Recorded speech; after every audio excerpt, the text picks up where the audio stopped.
Senhor, tudo é para a tua honra, Senhor, tudo é para a tua glória, Pai.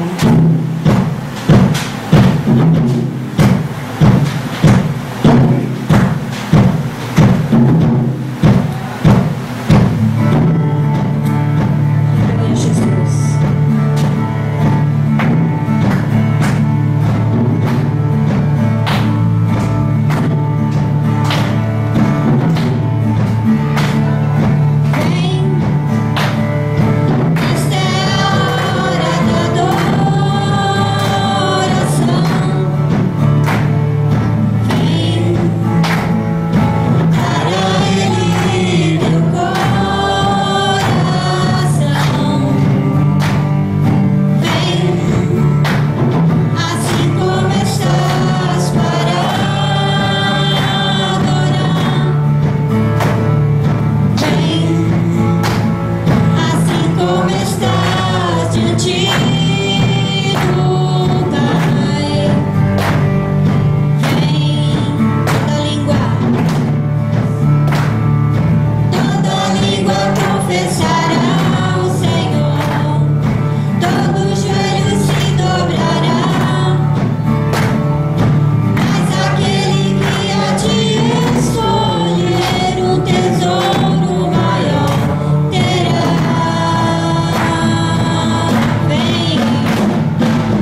dos meninos aí.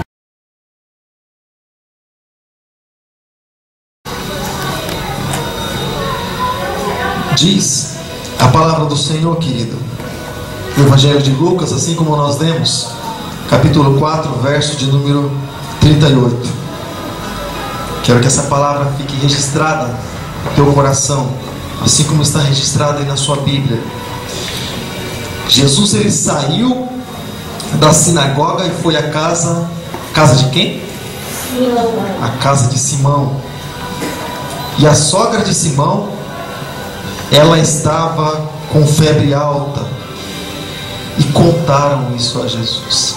Talvez você leu essa passagem durante tantas vezes, talvez você leu e são tão poucos versículos que falam a respeito disso, mas nós aprendemos a valorizar a palavra, nós aprendemos a valorizar aquilo que está escrito na Bíblia, a qual nós cremos que é a palavra de Deus. Querido, e o Senhor Jesus, Ele como se manifesta para cada pessoa de certa maneira, assim como você busca de Jesus, o que você espera de Jesus, isso Ele é para você. Tanto que muitos vivem uma vida também, e no dia em que mais precisarem do Senhor, eles não vão ter Jesus, porque não buscaram de tal maneira e não esperaram dele. Então, conforme você busca do Senhor, Ele se manifesta na tua vida, amém? E aqui Ele estava ensinando, Ele estava anunciando as boas novas da salvação na sinagoga. Pastor, mas o que é sinagoga? Hoje nós podemos chamar de igreja, mas hoje ainda existem lá em Israel, existem em Jerusalém as sinagogas, as mesquitas, né? Onde as pessoas vão buscar e vão também adorar. Embora tenha havido muitos desvios, mas o Senhor Jesus, Ele estava sempre ministrando o Evangelho, sempre ministrando a palavra, sempre ensinando, sempre instruindo nas sinagogas deles.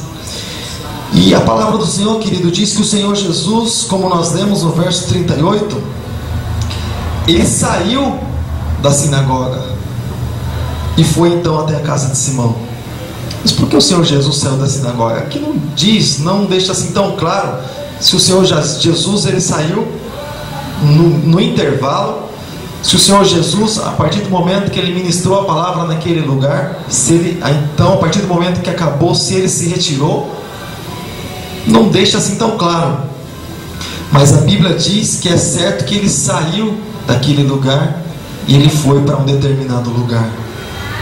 O Senhor Jesus diz que aqueles que são nascidos de Deus é como o vento, ninguém sabe, ele sopra simplesmente, ninguém sabe de onde vem, ninguém sabe para onde ele vai. Assim Ele diz que todo aquele que é nascido do Espírito, ou seja, ele vai, o Senhor Jesus foi para onde havia necessidade de ir. Sabe por que a palavra do Senhor ela chegou até nós? Porque havia necessidade de a palavra de Deus chegar até nós, porque nós precisávamos ser salvos, amém, querido?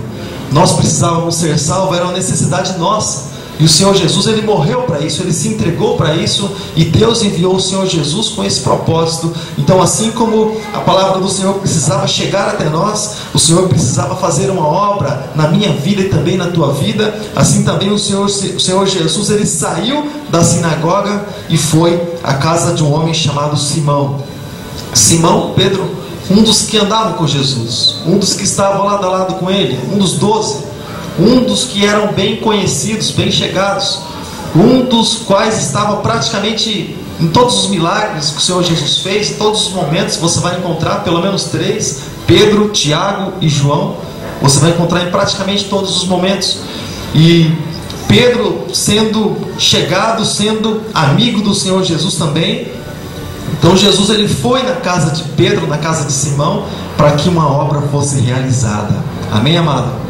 O Senhor Jesus, em todo o seu ministério, pouco mais de 3 anos, Ele nunca fez nada por fazer. Eu vou numa festa de casamento, mas eu vou simplesmente porque me convidaram, mas eu não tenho nada para fazer lá não.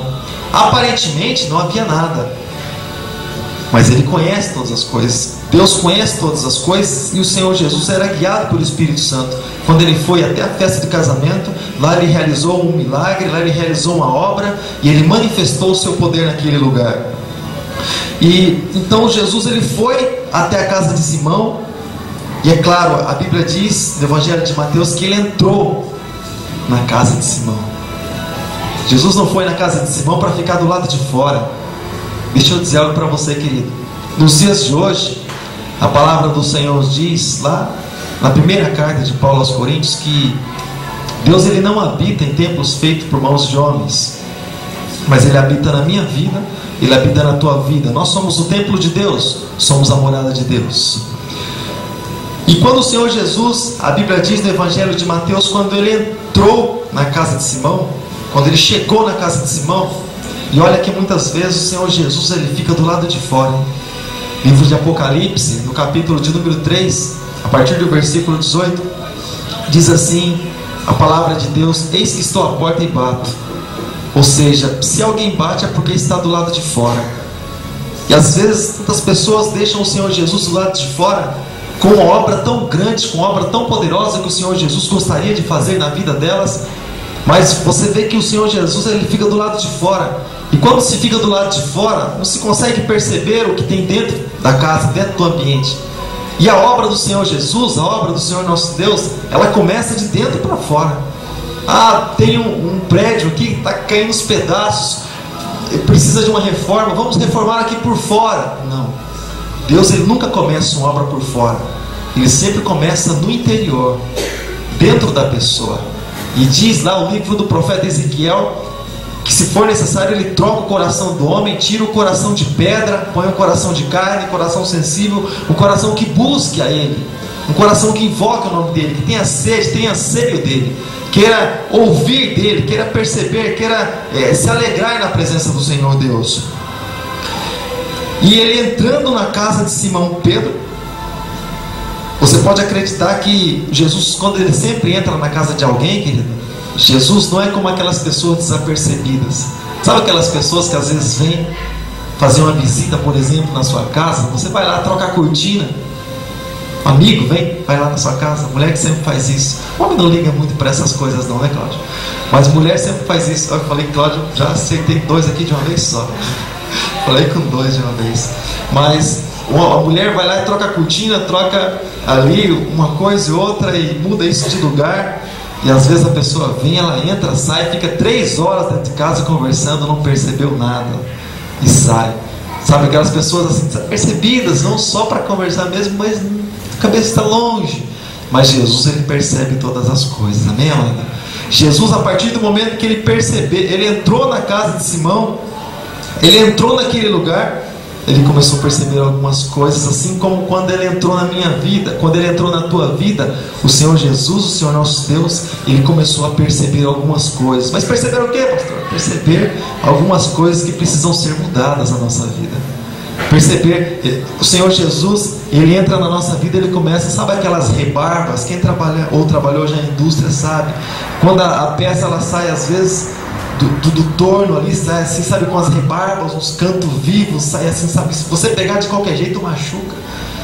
Assim também o Senhor Jesus, quando ele entra na nossa vida, ele começa a dar ali um acabamento, sabe, tirar aquelas rebarbas, aquelas arestas, tudo aquilo que pode machucar às vezes as pessoas que estão do nosso lado. Porque vem aqui, irmãos, quando a gente chega na presença de Deus, quase todo mundo é assim, quase que geral, a pessoa ela é meia chucra. Chega na presença de Deus, o linguajar ainda não mudou. E as conversas parece que ainda continuam sendo as mesmas quando a pessoa chega na presença de Jesus. Umas brincadeiras assim meio estranhas. E algumas coisas assim que precisam ser mudadas. Uns costumes que você fala, meu Deus, mas o que será que é isso? As rebarbas, as arestas. Mas quando o Senhor Jesus ele entra, querido, o Senhor ele começa a moldar, o Senhor começa a lapidar, o Senhor começa a transformar, o Senhor começa a dar um acabamento na nossa vida, porque está escrito que aquele que começou a boa obra em nossa vida, ele é poderoso, ele é justo, ele é fiel para concretizar, para consumar essa obra, amém, querido? Nós precisamos simplesmente abrir o nosso coração ao Senhor e dizer, Senhor, faz, Senhor, a tua obra nesse coração, nessa vida, nesse tempo, porque esse tempo ele pertence ao Senhor, ele pertence a ti, ó Deus. Faz, Senhor, a tua vontade, amém, amado? Mas deixa eu colocar uma vírgula aqui, querido. Como que esse negócio de tirar a aresta, rebarba, como isso às vezes machuca? Porque tantas coisas que o Senhor Jesus faz, que Deus faz, que o Espírito Santo ele vai fazendo, e muitas coisas contrariam até mesmo nossa própria natureza. E às vezes nos perguntamos por que algumas coisas acontecem, não entendemos. Muitas vezes o próprio Senhor trabalhando na nossa vida e querendo mostrar aquilo que muitas vezes Ele quer fazer, e às vezes não entendemos, e às vezes questionamos: Senhor, mas por que isso, por que aquilo? Deixa Deus fazer, deixa Deus trabalhar. Talvez você não entenda hoje. Jesus certa vez ele disse assim a seus discípulos: o que eu estou fazendo hoje, vocês não podem entender. O que eu estou fazendo aqui hoje, vocês não podem entender, mas um dia vocês vão entender o que eu estou fazendo. Ou seja, também essa obra que Ele tem realizado em nossas vidas, na minha vida, na tua vida, a princípio não conseguimos entender quase nada, mas é importante acreditar que quando nós entramos na vida cristã, quando nós entramos num barco que o Senhor Jesus é o capitão, Ele é o comandante, Ele dirige, Ele governa, você pode acreditar, querido, que tudo que Ele faz é para o nosso bem, porque a palavra de Deus diz também lá na carta de Tiago que toda boa dádiva vem do Pai das luzes, vem do Senhor, vem do nosso Deus. Amém, amado? Graças a Deus. Continua dizendo assim, que a sogra de Simão, ela estava com febre alta, e algumas traduções dizem assim que ela jaz, com febre alta, ou seja, estava a ponto de falecer. Ela estava muito doente, ela estava muito enferma. Mas então Jesus, ele entrou naquele lugar, ele percebeu, ele viu algumas coisas que não estavam funcionando bem, ele viu ali uma enfermidade, ele percebeu. É claro, depois nós vamos ver que alguém contou a ele, mas, ou seja, querido, as mínimas coisas, até mesmo, vamos supor que fosse simplesmente uma febrezinha, mas até mesmo nas mínimas coisas, nos mínimos detalhes, o Senhor, Ele faz questão de cuidar de nós. Ou até mesmo aquela enfermidade que é para a morte até mesmo, e vem para assolar. O nosso Deus, Ele é um Deus grande, Ele é um Deus de todas as coisas. Ele é Deus das coisas pequenas, mas Ele é um Deus também das coisas grandes.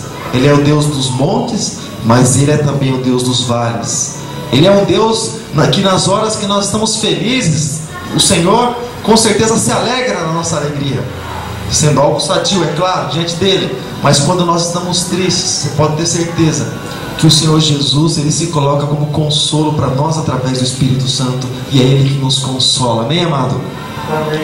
Diz a palavra do Senhor que a sogra de Simão, então, ela estava doente, ela estava enferma, e contaram isso a Jesus. Olha, Senhor, a sogra de Simão está enferma, ela está doente. Simão era um dos que andavam, e quando nós assumimos esse compromisso de andar com o Senhor, você pode ter certeza, amado, que quando você cuida das coisas de Deus, quando você se importa com a obra de Deus, o Senhor, Ele começa a cuidar de você. O Senhor começa um tratamento diferente para a tua vida. Enquanto você está preocupado com a obra de Deus, com as coisas de Deus, você pode ter certeza que o Senhor, Ele está trabalhando na tua vida, porque está escrito no livro do profeta Isaías, capítulo 64, que o Senhor é um Deus, aquele que trabalha para aqueles que nele esperam. Se você busca, se você espera, se você crê, então o Senhor trabalha para a tua vida, o Senhor trabalha ao teu favor. E contaram isso a Jesus. E quantas vezes a pessoa tem vergonha de contar algumas coisas ao Senhor Jesus? Ah, se fosse isso, talvez eu contaria, mas eu acho que tem coisas que contar para o Senhor Jesus. Será que Jesus, Ele vai se importar? Irmãos, a palavra de Deus diz no livro do profeta Jeremias: clama a mim e responder-te-ei, eu anunciar-te-ei coisas grandes e firmes que não sabes. Clamar ao Senhor, gritar ao Senhor, orar ao Senhor, murmurar, sussurrar, contar ao Senhor a respeito daquilo que existe dentro de nós, a respeito de uma necessidade, a respeito de uma busca. Talvez você pode até mesmo estar olhando para coisas assim que seja impossível mesmo aos seus olhos. Mas o juiz já disse isso, então está dito. Ou sabe, tantos casos. Minha situação está difícil, seja relacionamento conjugal. Estamos falando a respeito desse assunto todos os domingos. Começamos domingo passado. Não, mas o meu problema é esse. Sabe, querido, existem coisas impossíveis E o que é impossível pode ser para mim e pode ser para você. Mas nunca nada é impossível para o nosso Deus. Nada é impossível ao nosso Deus. Deus, Ele é um Deus do impossível. Todas as coisas são possíveis diante dEle. E você pode ter certeza que não existe problemão, não existe probleminha, não existe questão grande ou pequena diante do Senhor. Ele sim é grande, mas todas as coisas se fazem minúsculas diante dEle, porque Ele é Senhor, Ele é soberano. E às vezes a pessoa fica numa questão e não ora a Deus e, sabe, muitas vezes a pessoa está entregue, ela está à mercê, ela está entregue diante daquela situação e ela acaba de uma maneira ou de outra se encurvando diante daquilo. Sabe, amado, os problemas que existem na nossa vida, e eles sempre vão existir, só vão passar e tudo isso, ou os problemas só vão deixar de existir a partir do momento que nós fecharmos os nossos olhos ou subirmos de uma maneira coletiva no arrebatamento. Aí os problemas, humanamente falando, se acabaram. Aí eles se acabaram, ficaram aqui na terra. Mas enquanto nós vivermos aqui, nós vamos ter problemas. Ah, pastor, mas quanto problema? Pois é, todos nós temos problemas. Você pode pensar assim: ah, mas é que você não conhece os meus. Eu devolvo a questão. Você também às vezes não conhece os meus. E talvez os meus possam ser maiores que os seus. E uma questão interessante, sabe qual é? É que normalmente a pessoa que está passando por aquela situação acha que o problema dela é sempre o maior. Sabe aquelas pessoas que às vezes alguém me conta a respeito de uma luta, a respeito de uma dificuldade, a respeito até de uma enfermidade? Aí vem o outro e diz assim: ah, mas você não sabe o que aconteceu comigo. Ah, comigo aconteceu isso. Com criança acontece muito isso, né? Ah, mas comigo, sabe, quer dizer, falar assim a respeito de algo maior ainda. Sabe, amado? Mas eu quero dizer para você que tudo isso é mesquinharia diante do nosso Deus. Tudo isso é mesquinharia diante do Senhor. Você pode orar, você pode clamar, você pode invocar, você pode buscar, mas também espere no Senhor crendo. Aí quando muitas vezes vem o não, né? A aparência do não, você fala assim: bem que eu não devia ter orado. Aí muitas vezes mostra que você orou não crendo.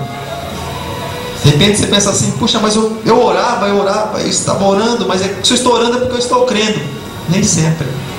Às vezes a necessidade da pessoa faz com que ela busque a Deus, é automático. Como aquelas pessoas que às vezes são abençoadas e às vezes falam assim: ah, não acredito. Verdade, não acredito, já matou a questão. Tinha um pinguinho de incredulidade lá no coração. Ou as pessoas que se espantam quando Deus faz uma obra na vida dela. Irmão, Deus, Ele é o Senhor. Nós nos alegramos sim, mas espantar com a obra que Deus faz, Deus, Ele é poderoso para fazer infinitamente mais. Assim como diz Efésios 3:20. E diz a palavra do Senhor que contaram isso ao Senhor Jesus. E olha a atitude do Senhor. Diz a palavra de Deus no versículo de número 39. Aí ele foi. Deixa eu colocar uma outra vírgula aqui. Aí ele foi. Foi onde, pastor? Foi em direção àquela mulher. Aí ele foi e ele parou ali, diz a palavra do Senhor, ao lado da cama dela. Sabe, irmãos, eu gostaria de esmiuçar isso aqui. Aí então, a partir do momento que ele ouviu a intercessão, ele foi e parou ao lado da cama dela. Cama, leito de enfermidade. Quando se fala nisso, quando alguém está, por exemplo, enfermo, quando alguém está doente, quando alguém está no leito, automaticamente ela está impossibilitada de muitas coisas. Automaticamente ela está fragilizada.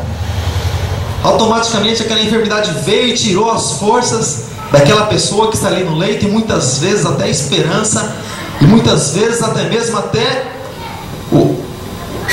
o desejo de viver até mesmo. Tempo atrás nós fomos orar para um rapaz, vou dizer o nome dele porque ele mora bem perto daqui. Nós fomos orar para um rapaz, mas a mãe dele, quando nos procurou, ela disse assim: pastor, porque pastor de igrejinha vai, né? Pastor das catedrais que não vai em qualquer lugar. E ela disse assim para nós, pastor, eu bati em tantas portas e, puxa, eu cansei de esperar e eu vim buscar aqui ajuda sua. Pode falar, irmão. Ela disse assim: meu filho, ele está doente, ele está enfermo, ele fez um transplante de rim, os rins dele apresentaram um problema, fez um transplante de rim, só que houve rejeição, e ele tem um rim só, e ainda com rejeição. Ele falou: chamei pastor do A a Z, não foi. Ela falou: chamei até o padre, e o padre não foi. Eu falei: misericórdia. Então, ou já vamos lá para fazer um fúnebre, ou vamos lá, né? E nós chegamos lá no hospital. Quando nós vamos assim em hospitais, nós procuramos ir fora de horário de visita para não atrapalhar, né? Porque os parentes já vão no horário de visita e eles querem ver, claro, o parente no horário de visita. Como nós temos liberdade de entrar fora de horário, nós fazemos questão de ir fora de horário para não atrapalhar e também para ter uma conversa assim mais aberta. E nós chegamos lá, cheguei com a Bíblia até, aquela Bíblia de Gideão também, aquela pequena de bolso para entregar para ele, uns folhetinhos. Aí ele quando nos viu, falou: puxa, você veio? Eu vim, claro que eu vim. Eu disse que eu viria, eu vim sim. Aí ele disse assim: olha, estou desanimado. Eu falei: mas como assim desanimado? Desanimado do quê? Ele disse: desanimado da vida. Fiz aí um transplante, recebi o transplante. Foi o rim, né? Esqueci até o órgão.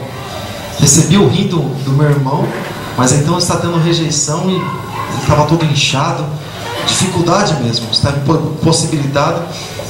E ele falou assim: pedi para minha mãe até o padre, mas não é o padre que quis vir aqui. Não tem problema, o padre não veio, mas o pastor veio.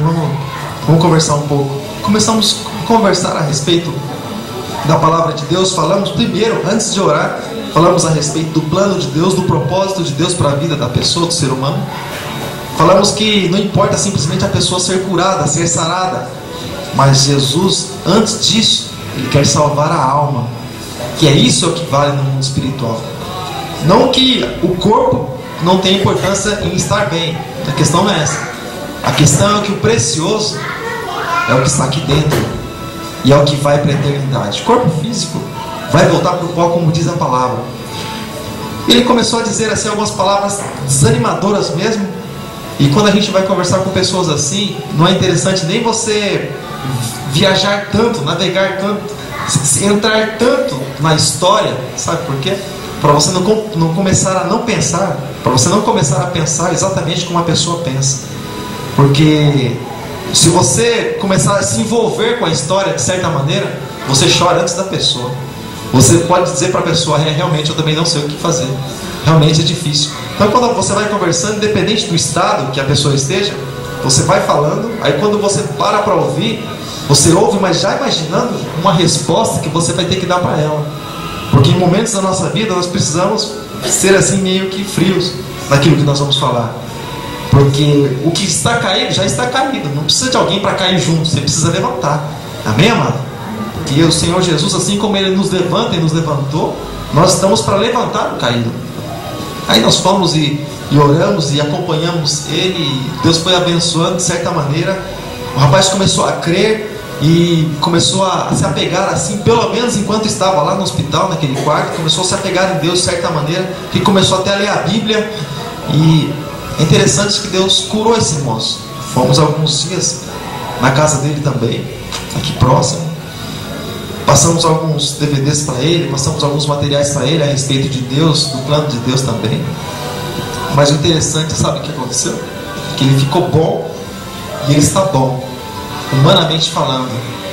Mas a alma ainda continua no lamaçal. Ele continua lá no mundo ainda. O coração ainda continua doente, a alma ainda continua doente, porque deu as costas ao Senhor. Então, querido, tudo na nossa vida existe um propósito. Não basta nós simplesmente estarmos bem. Como é que nós estamos diante do Senhor? Como é que nós estamos na presença do Senhor? Como é que o que nós estamos fazendo diante do Senhor? Estamos apresentando as nossas vidas diante dele, como diz Romanos no capítulo 12, estamos prestando culto racional ao Senhor. Estamos transformando, versículo 2, estamos transformando o mundo, as pessoas que estão do nosso lado, com a renovação da nossa mente. Nossa mente foi renovada, então nós transformamos as pessoas que estão do nosso lado. Isso é que importa ao Senhor Jesus, que nós venhamos aí dar frutos, que esses frutos venham a permanecer. Mas nós sabemos que muitos frutos com certeza não permanecem, assim como os 10 leprosos. Um só volta para agradecer e para glorificar. Mas é importante que nós estamos aqui. Nós estamos aqui para glorificar, para engrandecer e para agradecer ao nome do Senhor Jesus por tão grande obra que Ele tem feito em nossas vidas. E aqui, querido, diz a palavra do Senhor que a partir do momento que o Senhor Jesus ele veio, Ele se achegou do lado da cama dela, ali do lugar frágil, do lugar fragilizado, chegou no momento mais difícil talvez da vida daquela mulher. O Senhor Jesus estava ali. E nos momentos mais difíceis, querido, da nossa vida, Jesus não está ausente, mas Jesus ele está presente. Ele é um Deus presente. O meu amigo, o teu amigo, o mais íntimo, o mais chegado que irmão, pode ser ausente muitas vezes, mas Jesus ele é um Deus presente. Ele faz questão de estar conosco em todos os lugares, até mesmo na fornalha, até mesmo na cova dos leões, até mesmo atravessando o mar vermelho ou o rio Jordão. O Senhor Jesus ele faz questão de estar conosco. A palavra Jesus significa, a palavra Emanuel significa que é o Senhor, significa Deus conosco, ou seja, Deus presente em todos os momentos da nossa vida. Amém, querido? E a partir do momento que ele chegou ali do lado dela, lá no Evangelho de Mateus diz que ele estendeu a mão para ela e ele segurou na mão dela. Lucas ele abre o leque, ele faz um outro comentário, mas o Evangelho de Mateus diz que ele estendeu as mãos para ela e segurou na mão dela. Sabe, algumas coisas assim, principalmente no relacionamento conjugal, quando você quer que uma pessoa se sinta segura, é quando você pega na mão dela, você vai falar com ela, pega na mão dela e olha nos olhos dela, para você ver, ela vai sentir segurança em você. Quando, por exemplo, por que Jesus diz, por exemplo, que Ele estende a mão para nós? Então Ele nos pega e Ele nos levanta. Porque no estender das mãos, a pessoa ela sente segurança. E quando o Senhor Jesus chegou naquele lugar, o que o Senhor Jesus queria que ela sentisse? Ele estando ali simplesmente ao lado da cama e parado olhando para ela, não. Jesus queria que ela sentisse segurança nele. Você sente segurança em Deus? Quando você apresenta sua vida, suas questões diante do Senhor, você sente segurança nele. Você diz: Senhor, Tu és o meu Senhor, Tu és o meu pastor, eu sei que o Senhor tem cuidado de mim, e ainda que eu ande pelo vale da sombra da morte, a minha segurança, Deus, é que não temerei mal algum, porque sei que Tu estás comigo, a Tua vara e o Teu cajado me consolam. Você sente segurança no Senhor?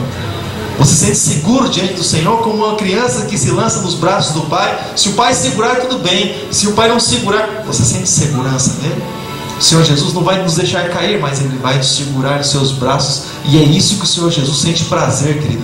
Quando nós nos lançamos nos braços dele, Ele está sempre de braços abertos para nós, para nos segurar, para nos sustentar. Diante de tantos açoites do mundo aí fora, o Senhor Jesus, Ele é o nosso sustento, Ele é aquele que consola a nossa alma. E Ele estendeu a mão para aquela mulher, continua dizendo a palavra de Deus, que Ele deu uma ordem para a enfermidade. Ele deu uma ordem para aquela doença. Você já viu, querido, alguém conversar com doença? Jesus conversava com a natureza, com o mar, com o vento, quando Ele repreendeu e disse: cala-te, aquieta-te. A natureza, tudo está sujeito ao Senhor Jesus. A Bíblia diz que Ele repreendeu aquela febre, Ele deu uma ordem a ela, e a Bíblia diz que a febre saiu daquela mulher instantaneamente, naquele exato momento. E aí? A mulher ficou boa, a mulher ficou sarada, a mulher ficou curadinha. Por que a mulher ficou curadinha? Por que ela ficou sarada? Qual o propósito disso? Para ela ir para o mundo, para ela fazer tudo aquilo que ela gostaria de fazer. Esse tempo que eu fiquei aqui enferma, eu deixei de fazer tantas coisas, mas eu não esqueci nada, a memória é boa, e eu vou fazer tudo aquilo que eu deixei de fazer durante todo esse tempo. É para isso? Com certeza não. Nós nascemos para o louvor da glória do nome do Senhor. Se nós somos curados, é para o louvor da glória do nome do Senhor, é para que nós venhamos a levantar o nome de Jesus e dizer que se uma obra foi realizada em nossa vida, é para que o nome do Senhor seja glorificado, é para declarar que Ele é bom, que Ele é fiel, que Ele é maravilhoso e que Ele é poderoso. A obra que o Senhor Jesus tem realizado em nossa vida, querido, é para a glória do nome de Deus, é para a glória do nome do Senhor Jesus. Não simplesmente para que nós venhamos desfrutar dos nossos próprios prazeres, mas trazer prazer em Deus através da nossa vida. E como é que se traz prazer em Deus através da nossa vida? Como é que atrai a presença do Senhor Jesus para nós? Atrai o olhar do Senhor Jesus para nós? Vivendo uma vida como diz a palavra de Deus, pelo menos tentando. Porque perfeito, a Bíblia diz que nós buscamos estatura de varão perfeito, podemos fazer isso a vida toda. Mas a perfeição, nós lutamos contra nossas dificuldades, contra nossas fraquezas. Mas a perfeição nós só vamos ter o dia que nós tivermos o corpo glorificado. Aí então nós seremos exatamente como o Senhor é, e nós veremos como Ele é. Enquanto isso, você vai ver sempre o irmão lutando contra as suas deficiências e orando, pedindo para que Deus, assim como Paulo, retire o espinho na carne, retire isso. Senhor, me ajuda aqui, Senhor, me ajuda ali. E nós vamos caminhando, olhando para o Senhor, olhando para o alvo, olhando para o autor e consumador da nossa fé. Diz a palavra, querido, que imediatamente ela se levantou, imediatamente ela se colocou de pé. E o que ela começou a fazer? Ela começou a cuidar deles. Propósito: cuidado da obra do Senhor, daquilo que Ele tem feito e daquilo que Ele tem como propósito nessa terra, nesse mundo. Preocupação dela: agradar a Jesus. Eu vou cuidar deles. Primeiro, é claro, ela recebeu o cuidado do Senhor. Depois ela começou a cuidar. Nós primeiro recebemos o cuidado do Senhor Jesus. Fomos curados, fomos sarados. O Senhor Jesus tirou até mesmo a ferida lá do interior, lá do coração, lá da alma, para que nós venhamos a cuidar, para que nós venhamos a nos preocupar com aquilo que Ele tem para fazer, com aquilo que Ele tem por fazer, e muitas coisas Ele tem para realizar em nossas vidas, através das nossas vidas. O Senhor Jesus pode contar com você? Amém. Misericórdia, Senhor, o sangue de Jesus tem poder. O Senhor Jesus pode contar com você? Amém. Graças a Deus por isso. Com certeza Deus tem se alegrado nisso, e Ele tem se alegrado no teu amém. Amém, amado? Então o prazer do Senhor não é simplesmente nos ver bem, nos ver sarados, mas o prazer do Senhor é nos ver na presença dEle. E olha que eu digo para você, para encerrar: existem pessoas que dão a impressão que nasceram para viver no deserto. Sabe por quê? Porque cada vez que elas saem do deserto, elas olham para trás e às vezes voltam para o mundo e entram de novo nesse processo de deserto, de dificuldade, de necessidade. O Senhor Jesus volta, traz ela de volta, faz a obra na vida dela. A hora que ela passa a estar bem, ela volta de novo. Ai, que saudade de Faraó, dos pepinos, da cebola lá do Egito. Que saudade de tudo isso. Sabe, querido? Pepino, o nome já diz, né? Pepino, problema. Cebola, vai chorar. Então, sabe, e quer muitas vezes voltar para lá. Sabe, amado? Nós nascemos para o louvor da glória de Deus, querido. Se nós saímos de um lugar difícil, se nós saímos do mundo, se nós saímos de um lugar árido, se nós saímos de uma terra seca, de onde não se dava nada, de um lugar onde trazia angústia em nosso coração, o Senhor Jesus nos trouxe para um lugar onde nós sentimos prazer na presença dEle. Sabe, amado? Se Ele fez essa obra em nossa vida, é para nós permanecermos glorificando e agradecendo. Ah, Deus, mas eu tenho tão pouco. Querido, deixa eu dizer algo para você. Agora sim é para encerrar. Deixa eu dizer algo para você. Quando nós somos fiéis no pouco diante do Senhor, Ele nos coloca sobre o muito. Se você ler o que está escrito a respeito dos heróis da fé, lá em Hebreus, no capítulo de número 11, pode ler o capítulo 11 inteiro. Vai falar a respeito de pessoas que viveram pela fé, mas fala também a respeito dos heróis da fé, que eles não alcançaram a promessa deles aqui, nessa pátria, mas eles alcançaram algo muito mais excelente. Muito mais excelente. Ou seja, basta nós permanecermos diante do Senhor aqui com fidelidade, porque o Senhor, Ele é o Deus que honra. O Senhor é o Deus que não se esquece das suas promessas, e Ele tem promessas para a nossa vida.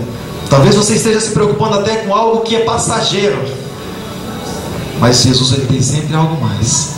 Talvez você esteja se preocupando com algo que passa. Jesus, o Senhor, Ele é eterno. Ele se preocupa principalmente com aquilo que é eterno e com aquilo que vai permanecer. Amém, querido? Eu gostaria que você ficasse com essa palavra gravada e guardada no teu coração. Seja fiel ao Senhor, confia nele, permanece nele, e o mais Ele fará. Amém, amado?